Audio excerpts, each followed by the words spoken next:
मैं इस वक्त धादिंग जिले के गलछी बैरनी बागेश्वरी माध्यमिक विद्यालय में खड़ा हूं और इस विद्यालय की स्थिति को देखकर आप यही सोचेंगे कि आखिर प्रकृति ने नेपाल के ऊपर कैसी मार दी है, किस तरीके से लोग यहाँ परेशान रहे होंगे। और लोगों का तो छोड़िए, जो स्कूल के बच्चे हैं, जो स्कूल आए हुए थे, वो किस स्थिति में रहे होंगे। आप सहज अंदाजा लगा सकते हैं। इस क्लासरूम को देखिए। बच्चे जब यहाँ पढ़ने आए थे सुबह के वक्त में, तो वो बिल्कुल आम दिनों की तरह वैसे ही आए जैसे उन्हें लगा कि वो अपने स्कूल जाएंगे, स्कूल में खेलेंगे, पढ़ेंगे, टीचर के साथ बात करेंगे, कुछ समझेंगे। लेकिन आने के कुछ ही देर के बाद उन्हें पता चला कि असल में आज प्रकृति को कुछ और ही मंजूर है। और तभी ये बच्चे यहाँ से अपने स्कूल बैग, अपने टिफिन बॉक्स, अपने वाटर बॉटल को छोड़कर यहाँ से किसी तरीके से चले जाते हैं अपनी जान बचाने के लिए। और ये स्थिति सिर्फ एक क्लासरूम की नहीं है, एक स्कूल की नहीं है। न जाने कितने ऐसे स्कूल हैं, कितने ऐसे क्लासरूम हैं। इस स्कूल के ग्राउंड फ्लोर पर जितने भी क्लासरूम हैं, उस क्लासरूम में ऐसे ही दलदल है, ऐसे ही मलबा आकर फंसा हुआ है। ये यहाँ कुछ भी नहीं बचा है। यहाँ जो मलबा है इसमें कुछ भी नहीं बचा है। ऐसा लग रहा है जैसे किसी ने जानबूझकर ऐसे किया हो।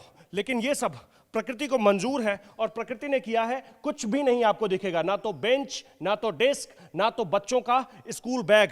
इस क्लासरूम में कुछ भी नहीं है। स्कूल के कुछ टीचर भी हमारे साथ हैं, हम उनसे भी बातचीत करेंगे, उनसे जानने की कोशिश करेंगे कि आखिर उन तक कैसे सूचना पहुंची।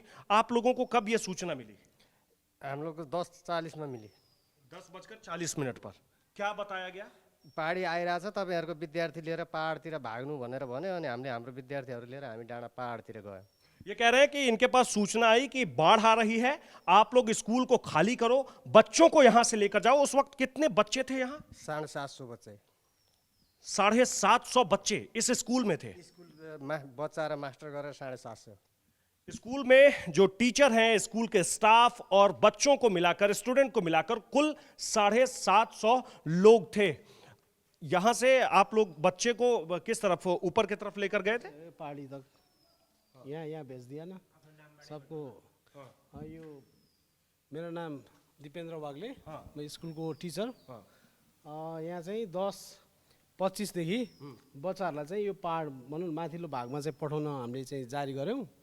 अब यो भागमा यदि बच्चालाई नपठाइदिएको भए, यो सानो क्लासको, यहाँ सबै सानो सानो क्लासको हो, लोअर सेकेन्डरी लेभलको चाहिँ यो भाग, माथि चाहिँ सेकेन्डरी लेभल र +2। बता रहे हैं ये कि यहाँ से जब इन लोगों के पास जब सूचना पहुंची तो यहाँ से ये बच्चे को लेकर ऊपर की तरफ, वो जो छोटी सी पहाड़ी आपको दिख रही होगी, उस पहाड़ी के ऊपर बच्चे को लेकर के वो चले जाते हैं। और ये कह रहे हैं कि स्कूल में 750 बच्चे थे, छोटे छोटे बच्चे हैं। उन बच्चों को किसी तरीके से उस वक्त में, बहुत कम समय में इन्होंने यहाँ से निकाला और निकाल करके लेकर गए। और इतना वक्त भी नहीं मिला उन बच्चों को कि वो अपने बैग को, अपने टिफिन बॉक्स को संभाल पाते। ये क्लासरूम की स्थिति एक बार दिखाइए मनीष। ये इस तरीके से जो आप मलबा देख रहे हैं, आप सोच लीजिए कि उस वक्त कैसा मंजर रहा होगा। इसे देखकर कोई बहुत आसानी से यह समझ सकता है कि जिस व्यक्ति ने, जिन लोगों ने उसे जिया है, उनके मन में उस वक्त क्या चल रहा होगा। ये रूम नंबर 6 है, ये क्लास 6 है ये। और क्लास 6 के भीतर हम चलते हैं, आइए। ये देखिए, यहां भी आपको वैसे ही जैसे स्कूल में होता है, बेंच है, डेस्क है, बच्चों के लिए बैठने की व्यवस्था है, सामने पढ़ने के लिए ये बोर्ड लगे हुए हैं। लेकिन बच्चे आए और जब वो यहाँ पहुंचे तो उन्हें पता चला कि आज सब कुछ वैसा नहीं होने वाला है। आज बिल्कुल वैसा नहीं होने वाला है। आज हालात बिल्कुल बदले हुए हैं। उन्हें उनके मास्टर बताते हैं कि आज आपको, जो यहाँ आप स्कूल में पढ़ने आए हैं, आज आपको यहाँ से जाना होगा। और वो फिर बच्चे अचानक यहाँ से बहुत तेजी में निकलते हैं।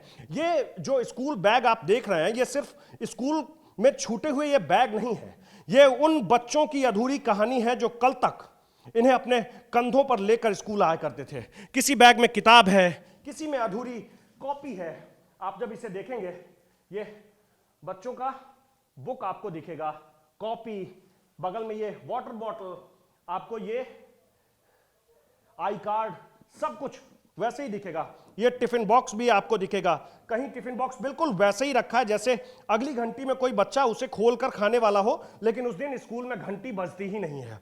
उस दिन इस स्कूल में कोई बच्चा अपना टिफिन खोलकर नहीं खाता है। उस दिन इस स्कूल में कोई बच्चा प्लेग्राउंड में खेलने नहीं जाता है, और उस दिन कक्षा भी नहीं लगती है, बच्चे पढ़ने के लिए नहीं बैठते हैं। वो आए थे उम्मीदों का बस्ता लेकर, अपने कंधों पर उम्मीदों का बस्ता लेकर इस स्कूल में आए थे, लेकिन उन्हें यह नहीं पता था कि आज प्रकृति को कुछ और मंजूर है, और अचानक उन बच्चों को यहाँ से जाना होता है। वो किसी तरीके से जान बचाकर यहाँ से निकलते हैं, लेकिन वो निशानियाँ अभी भी दिखती है कि आखिर प्रकृति ने किस तरीके से नेपाल के इन जिलों में, धादिङ में, रसुआ में, नुवाकोट में लोगों को घेरा, बच्चों को घेरा। वो बच्चे किसी तरीके से यहाँ से चले गए। ये क्या है मास्टर साहब? पानी है, बिस्कुट है, खाजा के लिए ले आए। हाँ, बिस्कुट पानी। इसमें बिस्किट का पैकेट है, ये वाटर बॉटल है, और ये सब बच्चे लेकर आए थे। ये सब बच्चे उस दिन स्कूल में लेकर आए थे, जैसे हर दिन लेकर आते हैं, लेकिन उस दिन वो सब कुछ प्रकृति को मंजूर नहीं था। वो सब प्रकृति को बिल्कुल उस दिन गवारा नहीं था। और हुआ यही कि जैसे ही मास्टर साहब लोगों के पास सूचना मिलती है, वो यहाँ से चले जाते हैं बच्चों को लेकर ऊंचे स्थान पर। इस तरफ इधर क्या है?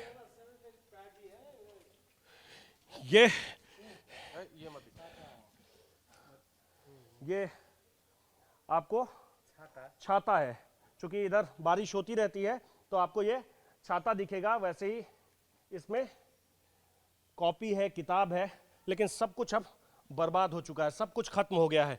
आपको ये जो प्लेग्राउंड है, इस प्लेग्राउंड में भी आपको कई सारे ऐसे बैग दिखेंगे। ये बैग, यहाँ हो सकता है कोई बच्चा इस जिद में हो कि वो स्कूल बैग लेकर के ही जाएगा, लेकिन वो नहीं ले जा पाया, वो यहीं है। ऐसे ही प्लेग्राउंड में और कई सारे आपको स्कूल बैग दिखेंगे, और अचानक से यहाँ कई सारे टायर भी बहकर आए जो दिखेंगे प्लेग्राउंड में। 1 2 न जाने कितने टायर हैं, और इस मलबा में और क्या क्या दबा है ये अभी किसी को पता नहीं है। जैसे जैसे वक्त बीतेगा, जैसे जैसे यहाँ ये मलबा हटेगा, तब पता चलेगा कि आखिर इसके नीचे और क्या क्या दबा हुआ है।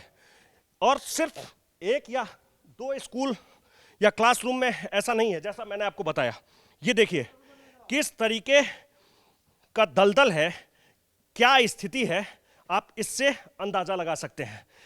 देख रहे हैं, इसमें अगर बच्चे फंस गए होते तो आप सोचिए कि उनके ऊपर क्या ही गुजरता। ये रूम नंबर 8, क्लास नंबर 8 है ये, और हर एक क्लासरूम की वही कहानी है।